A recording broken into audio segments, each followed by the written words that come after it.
Hello students, इस video lecture में जो हम अभी टॉपिक देखने वाले हैं वो डबल कॉलम कैश बुक है।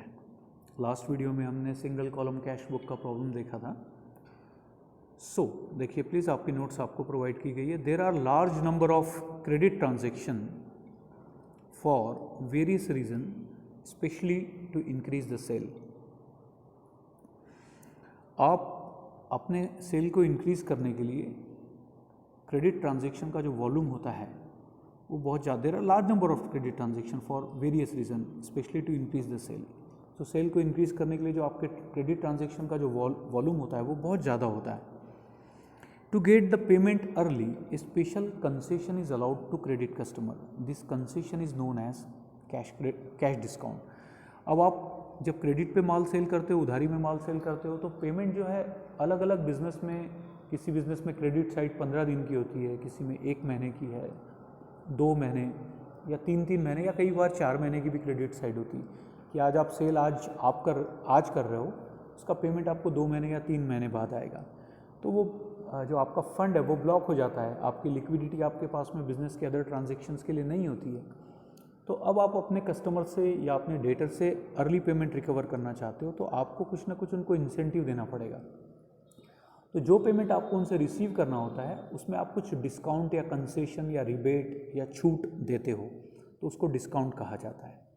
ताकि उस डिस्काउंट या उस अमाउंट के लालच में जो आपका जो कस्टमर है वो 2 महीने बाद पेमेंट ना देते हुए, 1 महीने बाद पेमेंट ना देते हुए आज ही पेमेंट दे।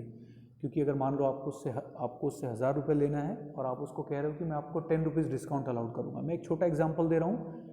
बड़ी अमाउंट में बड़े डिस्काउंट्स होते हैं, तो वो आपके उस कस्टमर की वो बचत हो रही है, तो उस लालच में वो आपको जल्दी पेमेंट देगा। और आपका पेमेंट अगर जल्दी रिसीव होगा तो आपके बिजनेस ऑपरेशंस में या बाकी जो बिज़नेस एक्टिविटी में आपको पे करना है उसमें आपको प्रॉब्लम नहीं जाएगी, आपके पास फंड या लिक्विडिटी की अवेलेबिलिटी रहेगी। तो आप उनको कुछ कंसेशन अलाउड करते हो जिसको हम कैश डिस्काउंट कहते हैं।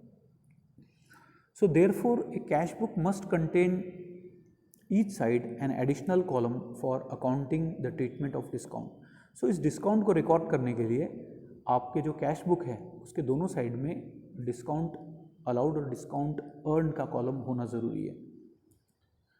So discount column on debit side shows the discount allowed, while discount column on credit side shows the discount received. So cash book में डेबिट साइड में जो कॉलम होता है डिस्काउंट का, उसको डिस्काउंट अलाउड कहते हैं। क्योंकि जब आप डेबिट साइड मतलब रिसीट साइड, जब आपको पेमेंट मिल रहा है तो पेमेंट मिलता है तब आप डिस्काउंट अलाउड करते हो, इसलिए डिस्काउंट अलाउड का कॉलम रिसीट साइड में या डेबिट साइड में होता है। और डिस्काउंट अलाउड आपका खर्चा है, एक्सपेंसेस है एक प्रकार का, या लॉस भी कह सकते हैं आप, तो वो डिस्काउंट डेबिट साइड में रिकॉर्ड किया जाता है। उसी तरीके से जब आप पेमेंट करते हो तो आप अर्ली पेमेंट करोगे, समय से पहले पेमेंट करोगे, तो आपके जो जिनको आप पेमेंट्स दे रहे हो, आपके जो क्रेडिटर्स हैं, वो आपको कंसेशन देंगे या डिस्काउंट देंगे, तो वो आपके लिए डिस्काउंट अर्नड या डिस्काउंट रिसीव्ड है, तो वो आपके लिए इनकम है। इसीलिए that is shown on the credit side और the payment side of the cash book. So actually cash discount is differ from trade discount. तो ट्रेड डिस्काउंट और कैश डिस्काउंट में बहुत फ़र्क है। मैंने इसको आपको पहले शुरुआती दौर में कैश डिस्काउंट और ट्रेड डिस्काउंट का फ़र्क आपको समझाया है। ट्रेड डिस्काउंट जो है वो रिकॉर्ड नहीं किया जाता, वो सिर्फ कैटलॉग प्राइस में से डिडक्ट कर लिया जाता है और नेट अमाउंट को ही हम रिकॉर्ड करते हैं। बट कैश डिस्काउंट आपको बुक्स में रिकॉर्ड करना ज़रूरी होता है। चलिए पेज नंबर 50 पे जो प्रॉब्लम दिया हुआ है आपको, उस प्रॉब्लम को देखेंगे। आपको दिया हुआ है कि prepare A double column cash book from the following transaction. तो 1 बाय 1 अब हम ट्रांजेक्शन को देखते जाएंगे और डबल कॉलम कैश बुक में रिकॉर्ड करेंगे। मैंने अभी आपको एक्सप्लेन किया है कि डबल कॉलम कैश बुक में एक डिस्काउंट का कॉलम डिस्काउंट अलाउड के नाम से डेबिट साइड में ऐड हो जाता है, जो आप देख रहे हो आपके नोट्स में, और एक क्रेडिट में ऐड हो जाता है डिस्काउंट रिसीव्ड के नाम से। ओके, इन्होंने नोट्स में बराबर दिया नहीं है। डेबिट साइड के कॉलम को सिर्फ डिस्काउंट न कहते हुए डिस्काउंट अलाउड कहते हैं, और क्रेडिट साइड के कॉलम को सिर्फ डिस्काउंट न कहते हुए डिस्काउंट अर्नड या डिस्काउंट रिसीव्ड कहते हैं। तो आप अपने बुक्स में रजिस्टर में वैसा करेक्शन कर लेना। अब 1 बाय 1 ट्रांजेक्शन को देखते चलिए। 2017 जनवरी 1, balance of cash in hand 40,000 का बैलेंस दिया है, या आपका ओपनिंग बैलेंस है तो डेबिट साइड में या रिसीट साइड में to opening balance brought down के नाम से 40,000 आ जाएगा। उसके बाद नेक्स्ट ट्रांजेक्शन देखिए 7 तारीख का, बॉट फर्नीचर फॉर 3,000। फर्नीचर आपने खरीदा, मतलब फर्नीचर आएगा बिजनेस में और पेमेंट जो है कैश जो है वो जाएगी, तो इसीलिए पेमेंट साइड में 3,000 आ जाएगा अमाउंट के कॉलम में, और पर्टिकुलर के कॉलम में बाय फर्नीचर, मतलब furniture account debit, cash account credit. Okay, इस तरीके से। उसके बाद 8 तारीख को रिसीव्ड फ्रॉम नरेश 3,450, 3,450 नरेश से मिला और डिस्काउंट अलाउड किया गया 50 रुपीज़। तो आप रिसीट साइड में कैश अकाउंट डेबिट, ये रिसीट साइड है, कैश अकाउंट डेबिट होगा अमाउंट के कॉलम में 3,450 और डिस्काउंट अलाउड के कॉलम में जाएगा 50 रुपीज़। ओके, और पर्टिकुलर के कॉलम में Naresh account credit, so to Naresh 3,450 and 50। इस तरीके से एक्चुअली नरेश का अकाउंट जो है वो क्रेडिट हुआ 3,500 से। जनवरी 9 का ट्रांजेक्शन है cash sale 9,000 to mister B. आप कैश में माल बेच रहे हो, ओके, मतलब कैश आ रही है और गुड्स जा रही है, तो रिसीट साइड में cash account debit to sales account amount के कॉलम में 9,000 रुपीज़ आ जाएगा सेल्स के नाम से। देन आपका नेक्स्ट ट्रांजेक्शन है 12 तारीख का, paid to Ankit 1,300 and received discount ₹60। आपको 60 रुपीज़ डिस्काउंट मिला है, पेमेंट जा रहा है अंकित को, कैश बिजनेस में से जा रही है, तो cash is going out of business, payment है, तो अमाउंट के कॉलम में 1,300 1300 और डिस्काउंट रिसीव्ड आपको हो रहा है 60 रुपीज़, तो डिस्काउंट रिसीव्ड के कॉलम में 60 रुपीज़ आप रिकॉर्ड करोगे बाय अंकित के नाम से। देन 14 तारीख का जो ट्रांजेक्शन है, कैश रिसीव्ड आपको गुप्ता एंड कंपनी से 980 और we allowed him discount of ₹20।